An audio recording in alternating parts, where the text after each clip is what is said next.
এখনো দেখবেন হক্কানি পীর বুজুর্গের কাছে এইভাবেই তারা বসেন। নবী আলাইহিস সালাতু ওয়াস সালামের কাছে তার অনুসারীরা দোয়া নিতেন। এখনো দেখা যায় যারা মাশায়েখ হক্কানি আল্লাহওয়ালা, তাদের বালকের মধ্যে সর্বপ্রথম আলীউল মুর্তজা রাদিয়াল্লাহু তাআলা আনহু, গোলামদের মধ্যে যায়েদ ইবনে হারেসা রাদিয়াল্লাহু তাআলা আনহু, এই চারজন ফার্স্ট মুসলমান। এর আগে কোনো মুসলমানই ছিল না। জনাব মুহাম্মদ রাসূলুল্লাহ সাল্লাল্লাহু আলাইহি ওয়াসাল্লাম আসার পরে তিনি এমন কি কাজ করেছিলেন যে কাজের ভিত্তিতে সব জায়গায় মুসলমান, মুমিন, এমনকি অর্ধ জাহান পর্যন্ত ওমর ইবনে খাত্তাব রাদিয়াল্লাহু আনহু জমানায় তিনি শাসন করেছিলেন। সেই কাজটা কি ছিল বলেন? দাওয়াত। জোরে বলেন, জোরে বলেন।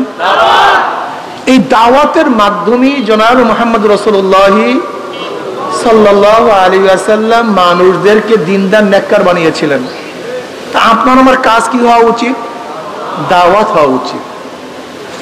আজকে থেকে নিয়াত করি দাওয়াত দেব, এটা জরুরি। এই দাওয়াতের মাধ্যমে গোটা দুনিয়ার মধ্যে দিন ছড়িয়ে পড়ছে। এই পাক ভারত উপমহাদেশে একজন মুসলমানও ছিল না, একজনও না। এই পাক ভারত উপমহাদেশে মাইনুদ্দিন চিশতি রাহমাতুল্লাহ আলাইহি প্রথম কালেমার দাওয়াত নিয়ে এসেছেন। শুধু তার একার মাধ্যমে প্রায় 1 কোটি গায়রে মুসলিম ইসলাম ধর্ম গ্রহণ করেছেন। আপনি কি জানেন এই জনপথে হাজারো আল্লাহওয়ালারা, হাজারো পীর বুজুর্গরা দাওয়াত দিয়ে মানুষকে দিনদার নেককার বানিয়েছেন। আজকে প্রত্যেক জায়গায় দেখবেন তাদের কবর। শাহজালাল ইয়ামানি রহমতুল্লাহ আলাইহি, শাহ পরান রহমতুল্লাহ আলাইহি, শাহ মাখদুম রহমতুল্লাহ আলাইহি, এরা কারা? এরা সবাই দায়ী। আর মনে রাখতে হবে জনাব মুহাম্মদ রাসূলুল্লাহ সাল্লাল্লাহু আলাইহি ওয়াসাল্লামের সাথে যেই দায়ীর যত বেশি মিল থাকবে তার দাওয়াতে তত বেশি ফায়দা হবে। দিনকে আপনারা আধুনিক বানায় ফেলাইছেন। দেখবেন যেই দলের যে প্রধান, যদি সেই দলের প্রধানের কাছে তার অনুসারীরা মাথায় ফুঁক দিতে যায়, আমরা কি বলবো? কি করতেছে, এটা কেমন কথা? অথচ নবী আলাইহিস সালাত ও সাহাবারা নবী আলাইহিস সালাত ওয়াস সালামের কাছে মাথায় ফুঁক দেওয়ার জন্য গেছেন কি যান নাই? তার মানে আজকে যদি কেউ কারোর মাথায়, আমার মাথায় ফুঁক দেয়, মাথা মাসায় করে, কি বলবে? এটা আধুনিক না, বরং এইটাই সুন্নাত। এটা আধুনিক দেখি তো এটা সুন্নাত, কিন্তু এটা আমরা ভুলে গেছি। নবী আলাইহিস সালাত ওয়াস সালামের কাছে তার সাহাবারা কিভাবে বসতেন? আদব সহকারে বসতেন। দেখবেন মাশায়েখের সামনে এখন তার অনুসারী আদব সহকারে বসেন। মাশায়েখদের সামনে নবী আলাইহিস সালাত সাহাবারা যেরকম মাথা নিচু করে বসতেন, উচ্চ আওয়াজে কথা বলতেন না, এখনো দেখবেন হক্কানি পীর বুজুর্গের কাছে এইভাবেই তারা বসেন। নবী আলাইহিস সালাতু ওয়াস সালামের কাছে তার অনুসারীরা দোয়া নিতেন। এখনো দেখা যায় যারা মাশায়েখ হক্কানি আল্লাহওয়ালা, তাদের কাছে, তার মুরব্বীদের কাছে দোয়া নেন। ফামাসা রাসাহু ফাদাআ লাহু। নবী আলাইহিস সালাতু কি মনে করি যে আধুনিকতার খেলাফ?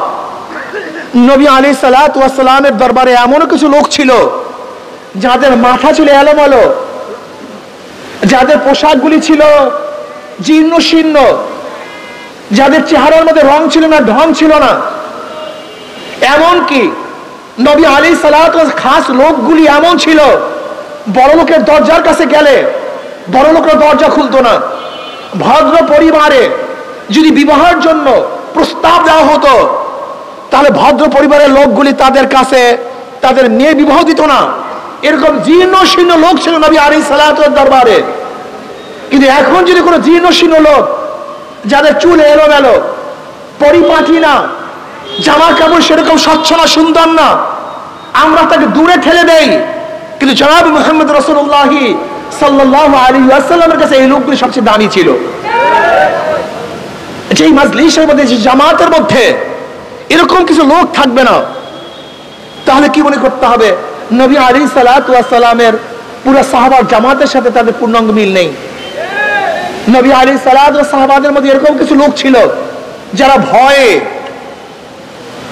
তাদের অবস্থা কি ছিল বুখারীর মধ্যে রওয়ায়াত আসছে, নবী আলাইহিস সালাতু ওয়াস সালাম বয়ান করতে দাঁড়াইলেন, খুতবা দিতে দাঁড়াইলেন, তিনি কবরে বয়ান শুরু করলেন, দাজ্জাল মুসলিমুনা দাজ্জাতান, মুসলমানদের মধ্যে হায়বা শুরু হয়ে গেছে, বুখারীর রওয়ায়াত, কান্নাকাটি শুরু হয়ে গেছে। নাসাইর মধ্যে বিতাফসিল আসছে, রাবি বলেন, আসমা বিনত আবু বকর রাদিয়াল্লাহু আনহুমা বলেন যে নবী আলাইহিস সালাত বয়ানের কারণে শ্রোতাদের মধ্যে এমন চিল্লাচিল্লি কান্নাকাটির রোল শুরু হয়ে গেছে যে নবী কি বয়ান করতেছিলেন আমি শুনতে পাইতেছিলাম না। যখন নবী আলাইহিস সালাম বয়ান শেষ, কান্নাকাটি শেষ হয়ে গেছে, রাবি বলেন আমি কাছের এক ব্যক্তিকে প্রশ্ন করছি, নবী আলাইহিস সালাত এমন কি বয়ান করেছিলেন যে বয়ানের কারণে মজলিসের মধ্যে এই অবস্থা সৃষ্টি হয়েছে? তখন সেই কাছে থাকা ব্যক্তি বললেন, নবী আলাইহিস সালাত বলেছেন অচিরি কবরের মধ্যে দাজ্জালের ফিতনার মধ্যে সম্মুখীন হতে হবে। শুধু এতটুকু বয়ান শোনার সাথে সাথে পুরো মজলিসের মধ্যে চিল্লাচিল্লি কান্নাকাটি রোল পড়ে গেছে। আজকে দেখা যায় কোন মজলিসের মধ্যে যদি কান্নাকাটি চিল্লাচিল্লি হয়, এটা আধুনিকতার খেলাফ। হ্যাঁ, আধুনিকতার খেলাফ, কিন্তু এইটাই নবীর জামাতের কাছাকাছি। নবী আলাইহিস সালাম জামাতের মধ্যে ভুরি ভুরি হাদিসের মধ্যে আসছে, নবী আলাইহিস সালাতু ওয়াস সালাম যখন বয়ান করছেন কানতে কানতে কানতে কান্না রোল শুরু হয়ে গেছে। এখন দেখা যায় আমাদের অনেক মজলিসের মধ্যে কান্না আসে না। যদি কান্নাকাটি থাকে এটা আধুনিকতা মনে করি না, হ্যাঁ এটা আধুনিকতা না, কিন্তু এটা নবীর কাছের সেই মজলিসের সমসাময়িক, এরকম মনে করতে পারেন। আমি কি বলতে চাই, মনে রাখতে হবে জনাব মুহাম্মদ রাসূলুল্লাহ সাল্লাল্লাহু আলাইহি ওয়াসাল্লাম জামাতের সাথে যত বেশি আপনার মিল থাকবে, মনে করতে হবে তত বেশি হক অবস্থা আছেন। আর নবী আলাইহিস সালাত জামাতের সাথে যত বেশি দূরত্ব মিল থাকবে না, মনে করতে হবে দ্বীনের থেকে আপনি তত দূরে অবস্থান করতেছেন। আল্লাহ আমাদের সবাইকে আজীবন নবী আলাইহিস সালাত ওয়াস সালাম মজলিসের রূপে আমাদের মজলিসগুলোকেও সুসজ্জিত করার তৌফিক আল্লাহ আমাদের